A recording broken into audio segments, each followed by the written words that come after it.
Olá! Hoje a gente tem um material bem interessante aqui sobre auto-perdão, sabe? E foca num ponto que, nossa, é delicado. Assumir a responsabilidade pelos nossos erros. Uhum. As fontes que a gente analisou, elas propõem um jeito de fazer isso, assim, de forma honesta, mas sem cair naquela armadilha da vergonha, né? Da autopunição. Sim. A meta parece ser transformar a responsabilidade numa ferramenta de cura, e não de, sei lá, ataque à autoestima. E é um ponto super delicado mesmo, porque como o material explora bem, muita gente acaba confundindo ser responsável com se condenar. Exato. A dificuldade de encarar os próprios erros muitas vezes vem daí, né? Dessa confusão. E a proposta central do que a gente viu é justamente desmontar essa ligação. Mostrar que a responsabilidade de verdade pode ser libertadora, pode abrir caminho para a paz interior. Então, bem clara, né? O que não é assumir responsabilidade. Hum. Tipo, não é ficar se culpando, remoendo o erro, achando que sofrer vai quitar a dívida, digamos. Não, de jeito nenhum. E também não é mergulhar na vergonha, usar o erro para se rotular como alguém, sei lá, falho, sem valor. Isso. E claro, também não é o extremo oposto, né? Culpar os outros, as circunstâncias, ou então minimizar a coisa, fingir que não foi nada demais.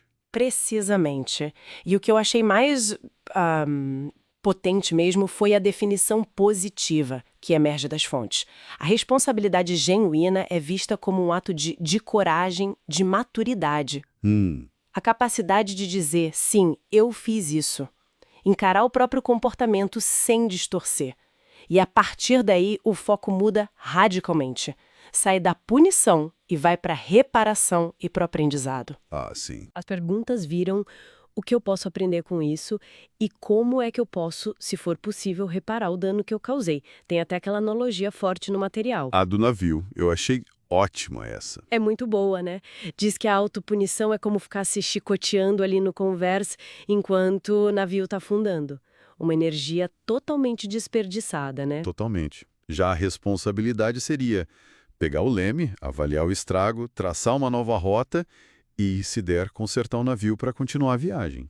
Mostra bem a diferença, né? Entre se destruir e agir de forma construtiva. Exatamente, ilustra perfeitamente a inutilidade da culpa remoída versus a utilidade do aprendizado e da ação corretiva. É outra coisa. E aí as fontes trazem o que me pareceu ser o ponto de virada para conseguir fazer isso na prática. Uma ferramenta mental para dissociar a ação da identidade. Isso. A ideia de separar eu fiz algo errado de eu sou errado.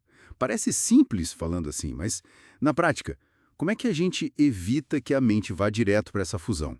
Especialmente se o erro foi grande, significativo. Esse é o grande desafio, né? Porque a vergonha tóxica, que é como as fontes chamam, ela se alimenta justamente disso, dessa fusão, dessa crença de que nós somos o nosso pior erro. Uhum. Para combater isso, o material sugere um exercício bem prático de honestidade radical consigo mesmo. A palavra radical aqui é importante. Significa olhar direto para a situação, mas, e isso é crucial, sem aquele julgamento autodestrutivo. Entendi. É um exame privado, sabe? O que exatamente aconteceu? Qual foi o comportamento? O que me levou a agir assim? E aqui é buscar entender com compaixão, não é arranjar desculpa, né? Qual foi o impacto real para mim, para os outros? E qual a lição? O que eu faria diferente? O objetivo não é se afundar de novo na dor. Quer dizer, não é ficar revivendo aquilo para sofrer, mas sim extrair compreensão para poder seguir adiante. Entendi.